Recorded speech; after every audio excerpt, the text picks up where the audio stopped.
तो फ्रेंड्स, जैसा कि मैंने आपको बताया था कि आज हम दोनों का कंपैरिजन करने वाले हैं।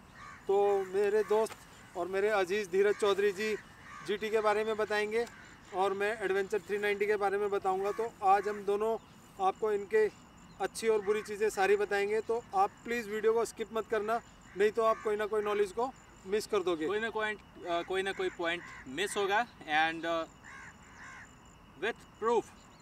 तो शुरू करते हैं एडवेंचर से। तो एक बड़ा कन्फ्यूज़न था कि भाई एडवेंचर लेना है या इंटरसेप्टर लेना है या जीटी लेनी है। तो आज इसी कन्फ्यूज़न को दूर करना है और सबसे पहले बात करते हैं एडवेंचर की कि एडवेंचर लेना क्या सही रहेगा आपके लिए, ऑन रोड, ऑफ रोड, या फिर आप डेली कम्यूटिंग के लिए यूज़ करते हो तो कैसा आपका रहेगा। तो पाजी, as you know, he is holder of this bike since last 8 months. So ये बताएंगे ऑल एस्पेक्ट्स की, मतलब क्या इसके फ़ायदे हैं, क्या नुकसान है। तो सर, तो फ्रेंड्स, अगर आप टूरिंग करते हो तो एडवेंचर पे जाना चाहिए। एडवेंचर बहुत अच्छी बाइक है। एडवेंचर के अंदर बहुत सारे फंक्शन दिए हुए हैं जो कि मैं आपको एक एक करके एक्सप्लेन करता हूँ। जैसे कि इसमें ट्रैक्शन कंट्रोल दिया हुआ है, on road of road ABS दिया हुआ है, कॉर्निंग ABS दिया हुआ है, ये सारे फीचर दिए हुए हैं इसके अंदर। और सबसे बड़ी बात, क्विक शिफ्टर कहाँ पे काम आता है। जहाँ पे आप मान लो ऑफ रोडिंग पे हो, एक हाथ क्लच पे, दूसरी हाथ ब्रेक पे, दिमाग कहीं और है आपका, तो कई बार ऐसा होता है कि भाई क्लच लेके डाउन शिफ्ट आप करने में थोड़ा सा टाइम लग जाता है। उसमें जब क्या करोगे कि जब तक आप क्लच दबाओगे तब तक आपकी गाड़ी जंप कर जाओगे आप, फ्लो बहुत तेज हो जाएगा, जिससे कि गिरने में या एक्सीडेंट होने में कोई टाइम नहीं लगेगा। तो क्विक शिफ्टर का सबसे बड़ा फ़ायदा ये है कि भाई क्लच है ना है, डाउन करो जितनी आपके रिक्वायर्ड है, जो रोड के हिसाब से जो गियर डिमांड में है, जो गियर मांग रही है इंजन, आप आराम से डाउन शिफ्ट कर सकते हो। दूसरा पॉइंट, कॉर्निंग ABS या फिर उसको ऑफ रोड ABS कह लो। इसमें आपको cornering, on road, of road दोनों ABS है, वो भी स्विचेबल है। मतलब कि आप अगर ऑफ रोड कर रहे हो वहाँ पे आपकी गाड़ी खुद से भी कंट्रोल करती है। अगर आपने थोड़ा सा मिस किया तो जो ABS है वो बहुत ज़्यादा कंट्रोल करता है। तीसरा पॉइंट, ग्राउंड क्लियरेंस। बहुत अच्छी ग्राउंड क्लियरेंस है इसकी। मतलब छोटी मोटी कैसी भी जगह हो, बहुत इजीली आराम से निकल जाती है। आपने देखा होगा कई जगह स्पीड ब्रेकर वगैरह होते हैं, तो जैसे मेरी ये कॉन्टिनेंटल GT है, नीचे लग जाती है, बहुत लो फ्लोर है ये, और इसकी ग्राउंड क्लियरेंस बहुत अच्छी दी गई है। जैसे रिसेंटली इन्होंने तोस की राइड करी थी, काफ़ी ऑफ रोड था, बहुत सारे राइडर्स थे, GT भी थी वहाँ पे, इंटरसेप्टर भी था, बट इसका एक्सपीरियंस ओवरऑल सबसे अलग था, अलग, अमेजिंग। एंड फ़ायदे की बात करूँ तो भाई जो माइलेज निकल के आया था इतने हाई परफॉर्मेंस में भी 30+ माइलेज, जो कि दूसरा सबसे मेजर पॉइंट की माइलेज, मतलब आप एक प्लेन रास्ते पे चलाते हो, हाईवे पे, उसकी बात अलग होती है, बट जहाँ पे ऑफ रोड होता है वहाँ पे आपको हाई यूटिलाइजेशन होता है इंजन के पावर का, वहाँ पे माइलेज बहुत मैटर करता है। वैसे सिचुएशन में तोस वाली राइड पे इन्हें जो माइलेज मिला है वो है 30+, so that's a great mileage. And comfort की अगर मैं बात करूँ तो मोनो सस्पेंशन है, इन्हीं से जानना बेटर होगा कि कंफर्ट क्या है उस बाइक की। सो फ्रेंड्स, इसकी सस्पेंशन इतनी बढ़िया सस्पेंशन है कि ऑफ रोडिंग के ऊपर मेरे को पता ही नहीं चला कि कब मेरे नीचे से पत्थर वगैरह, खड्डे वगैरह निकल गए। तो मुझे ओवरऑल बहुत अच्छा एक्सपीरियंस रहा उसके अंदर। ऑब्वियस, सस्पेंशन बहुत ही बढ़िया है, WP की सस्पेंशन दी गई है इसके अंदर। एंड अपसाइड डाउन फॉक्स जो है WP का, जो कि मोस्टली आपको रेसिंग बाइक्स में यूज़ होता है, इसका सबसे बड़ा फ़ायदा ये है कि बाइक बहुत ही स्मूथ है, वाइब्रेशंस बिल्कुल ही नहीं है, जड़ का आपको बिल्कुल ही पता नहीं चलता है। दूसरा, इसका मैं ड्रॉबैक की बात करूं तो एक ही ड्रॉबैक है जो हाइट को लेकर के है। सो फ्रेंड्स, हाइट को लेके इसका छोटा सा एक ड्रॉबैक है, और लेकिन अगर आप 3.5 लाख रुपए या 4 लाख रुपए खर्च करते हो इसके ऊपर, तो आप 4,000 रुपये एक्स्ट्रा भी खर्च कर सकते हो।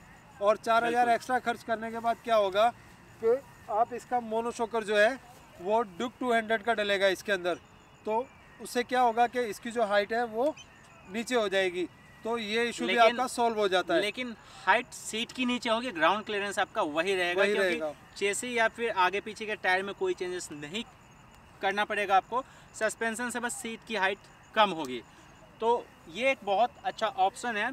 और दूसरी बात अगर मैं करूँ टॉप स्पीड की, तो टॉप स्पीड दोस्तों 160, आपने मेरा पहला वीडियो देखा होगा, तो मैंने जब फर्स्ट इसकी सर्विस करवाई थी, उसमें मैंने टॉप स्पीड इसकी निकाली थी 160 की।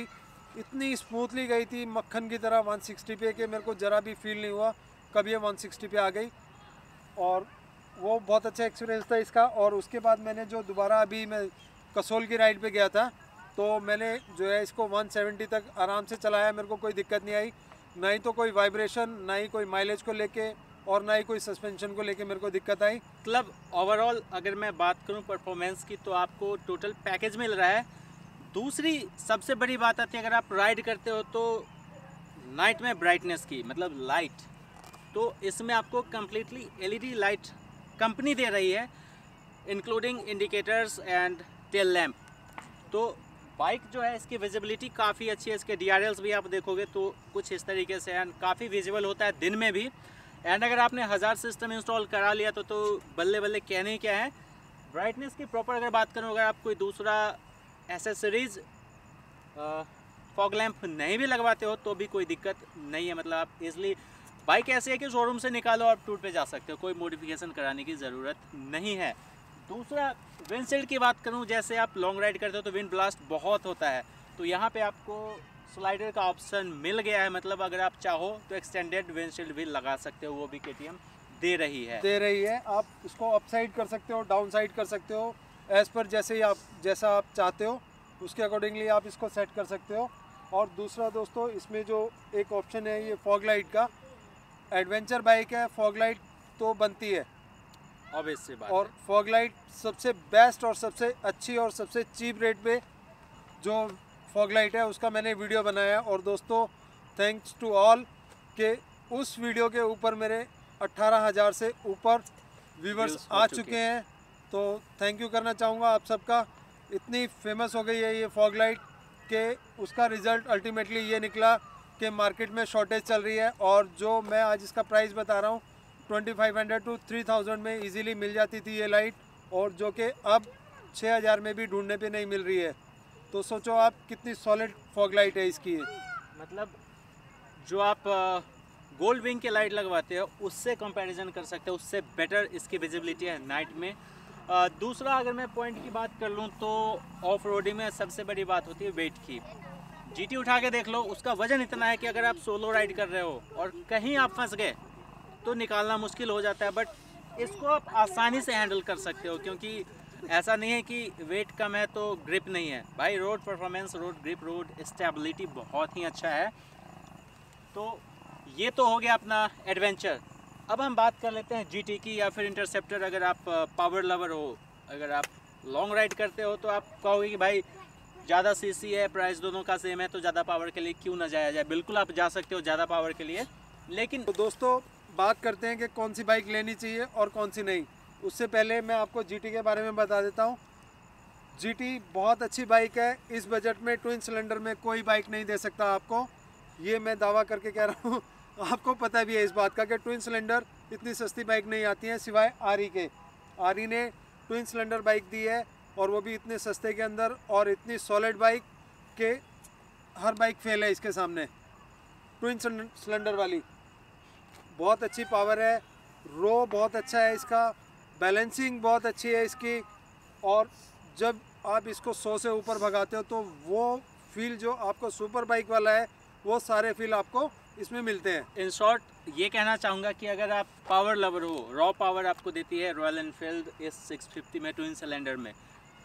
इस बजट में ऐसी बाइक आपको नहीं मिलनी है। अगर आप हाईवे पे क्रूज़ करना चाहते हो, डेली यूज़ की मैं बात नहीं कर रहा हूँ, क्योंकि भाई डेली यूज़ में बहुत लोग हैं जो चलाते हैं क्लिप-ऑन्स वाले, और लीन होकर के चलाना पड़ता है, तो बहुत सारे लोग हैं जो चलाते हैं। बट मैं अगर कंफर्ट की बात करूँ लॉन्ग राइड पे, तो बस ये मात खाती है एक क्लिप-ऑन्स हैंडल बार की वजह से।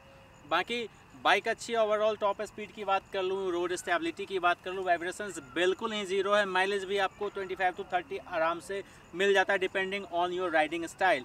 बट एक चीज़ जो मैं कह रहा था कि अगर आप ऑफ रोड करना चाह रहे हो तो ये बाइक सूटेबल नहीं होगा ऑफ रोडिंग के लिए। ओवरऑल नो डाउट बहुत अच्छी बाइक है, बट अगर आप कहीं पे ट्रैक्स पे जाना चाह रहे हो तो ये बाइक की ग्राउंड क्लियरेंस थोड़ी सी कम है, जहाँ पे आपको थोड़ी बहुत दिक्कत आ सकती है। खास करके अगर कीचड़ में आप फंसते हो तो बाइक का इतना वजन है, अगर आप अकेले राइड करो तो थोड़ा सा मुश्किल होगा। जहाँ पे अगर आप एडवेंचर आपके पास है तो ईज़िली आप निकल जाओगे, क्योंकि इसकी ग्राउंड क्लियरेंस बहुत अच्छी है। आप ईज़िली बाइक खड़े होकर के भी आप चला सकते हो। तो मतलब ओवरऑल परफॉर्मेंस की बात कर लूँ तो अगर मैं अपनी राय दूँ, हालांकि बाइक इनकी है बट ओपिनियन मैं दे रहा हूँ, क्योंकि मैंने भी दोनों बाइक चलाई है एंड लॉन्ग राइड भी बहुत कर। और बाकी सर जी बताएंगे हमारे कि जीटी में और क्या कुछ। दोस्तों वैल्यू फॉर मनी दोनों बाइक है, जैसे कि धीरज भाई ने बताया। धीरज चॉइस सबकी अपनी अपनी है, सबका अलग। तो धीरज भाई को जो है ऑल पर्पस बाइक ज़्यादा पसंद है, और जबकि कॉन्टिनेंटल जीटी जो है ये आपको लॉन्ग राइड पे भी काम आती है। बस इसका ड्रॉबैक एक ही नज़र आता है मेरे को कि आप ऑफ रोडिंग नहीं कर सकते हो इसको, क्योंकि कंपनी ने ये क्रूज़ बाइक बनाई है, कैफ़े रेसर है, रेसिंग के मतलब की बाइक है, तो आप इससे ऑफ रोड सोच भी नहीं सकते हो। मतलब आप संडे राइड कर रहे हो, हाईवे राइड कर रहे हो, प्लेन रास्तों पे ज़्यादा मक्खन बाइक है ये, कोई बीट नहीं कर सकता इससे अच्छी बाइक और इससे अच्छी पावर किसी दूसरी बाइक में नहीं मानता मैं। इस रेंज के अंदर, इस रेंज में इतनी बढ़िया बाइक, इतनी प्यारी बाइक है ये। आप अपने हिसाब से मॉडिफिकेशन करवा सकते हो, एडजस्ट करवा सकते हो, हैंडल को ऊंचा नीचा करवा सकते हो। अगर आपको ज़्यादा क्रूज़ नहीं चाहिए तो आप इसका हैंडल अपग्रेड करवा सकते हो, तब भी कोई इशू नहीं है। ओवरऑल मुझे दोनों बाइक का एक्सपीरियंस बहुत अच्छा रहा और मैं दोनों बाइक से हैप्पी हूँ। मुझे ज़रा भी, आज 2 साल हो गए मेरे को कॉन्टिनेंटल जीटी लिए हुए, मुझे कभी भी ऐसा फील नहीं आया कि मैंने गलत डिसीज़न लिया था या मेरे को ये बाइक नहीं लेनी चाहिए थी। दोस्तों बहुत अच्छी बाइक है, लुक वाइज जब आप रोड पे चलते हो तो दुनिया देखती है। ट्विन सिलेंडर के अंदर इतनी प्यारी बाइक, इतनी अच्छी मॉडिफिकेशन और इतनी ज़्यादा कंफर्टेबल, तो ये अल्टीमेट बाइक है। मैं तो दोनों के लिए सजेस्ट करूँगा। डिफरेंस हमने आपको बता ही दिया, दोनों बाइक में कोई कमी नहीं है, फुल ऑन। आई थिंक अगर पावर की बात करूँ तो भाई KTM से कहीं ज़्यादा आपको 100 गुना ज़्यादा पावर इसमें। बढ़िया है। लो एंड टॉर्क आपको GT में बहुत ज़्यादा मिलता है, अगर आप चढ़ाई कर रहे हो तो ये बाइक बिल्कुल परफेक्ट है। बट KTM थोड़ा सा लैकिंग है, लो RPM पे इसकी टॉर्क जो है कम हो जाता है, जिसके कारण कई बार गाड़ी बंद हो जाती है, या फिर आपको लो एंड टॉर्क पे मतलब लो एंड RPM पे इतना ज़्यादा पावर नहीं मिलता है। बस यही एक ड्रॉबैक है। बाकी माइलेज एंड एवरीथिंग, अगर आप 650 ले रहे हो तो माइलेज डजंट मैटर कि मतलब क्या माइलेज आपको मिल रहा है। एंड भाई शाम हो गया, थोड़ा सा वीडियो डार्क आएगा, सॉरी फॉर दैट। एंड पाजी कुछ कहना चाहोगे at the end? Choice is your. हमने जितना ज़्यादा से ज़्यादा इसका रिव्यू बनता था और जो एक्सपीरियंस शेयर करना था वो हमने कर दिया है। तो दोस्तों कैसा लगा आपको वीडियो, हमें लाइक कर कमेंट सेक्शन में ज़रूर बताना, और अगर आपको कोई क्वेरी भी हो तो वो भी ज़रूर पूछना। बिल्कुल कमेंट सेक्शन में आप पूछ सकते हो। और प्लीज़ मेरा चैनल लाइक एंड सब्सक्राइब ज़रूर कर दीजिएगा दोस्तों। आपका दोस्त करण वर्मा, मिलते हैं नए ब्रेक में, नए वीडियो में।